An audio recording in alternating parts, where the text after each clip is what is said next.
ఒక simple yes or no question ఇలా అటు ఇటు తిప్పి ఎవరు ఇవ్వకండి. అండ్ నా ఫీడ్లో ఎవరైతే ఉన్నారో అందరూ కూడా ప్లీజ్ డాక్టర్స్, మేధావులు, నాన్ మేధావులు, నాన్ సైంటిస్టులు, సైంటిస్టులు ఎవరున్నా కూడా జస్ట్ ఒకసారి ఆన్సర్ చేయండి. ఒకవేళ మనము బీజేపీకి అగేన్స్ట్గా మాట్లాడితే, భారతీయ జనతా పార్టీకి అగేన్స్ట్గా మాట్లాడితే దేశానికి అగేన్స్ట్గా మాట్లాడినట్టు లేదా రిలీజన్ హిందూయిజానికి అగేన్స్ట్గా మాట్లాడినట్టు అవుతుందా? నాకు నిజంగా డౌట్ ఉంది అన్నట్టు కొద్దిగా. నేనైతే కాదనుకుంటాను. మనం అపోజ్ చేయడం వల్ల తప్పు చేస్తే అపోజ్ చేయాల్సిందే. కానీ చాలామంది ఏం చెప్తారంటే అట్లా అపోజ్ చేస్తే ఏదో దేశానికి అపోజిట్గా మాట్లాడినట్టు లేదా రిలీజన్కి అగేన్స్ట్గా మాట్లాడినట్టు అంటున్నారు. మీరేమంటారు? బీజేపీకి అపోజిట్గా మాట్లాడితే దేశానికి అగేన్స్ట్గా మాట్లాడినట్ట? Yes or no? ఇంకా ఎక్స్ప్లెనేషన్ వద్దు, ఎస్ నో అంతే.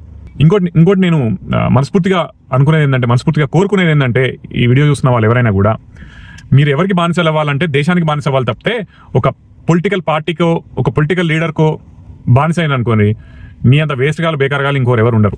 అటువంటి థాట్ ప్రాసెస్ నుంచి బయటికి రండి. ఒక పార్టీని కావచ్చు, ఒక పార్టీ లీడర్ని కావచ్చు, వాడు తప్పు చేసినా కూడా భజన కొట్టేటోళ్ళు వేస్ట్, దేశానికి ఉపయోగపడరు. నువ్వేమైనా ఉపయోగపడుతున్నారా అంటే ఏమో తెలియదు, చెప్పాలనిపించింది అంతే.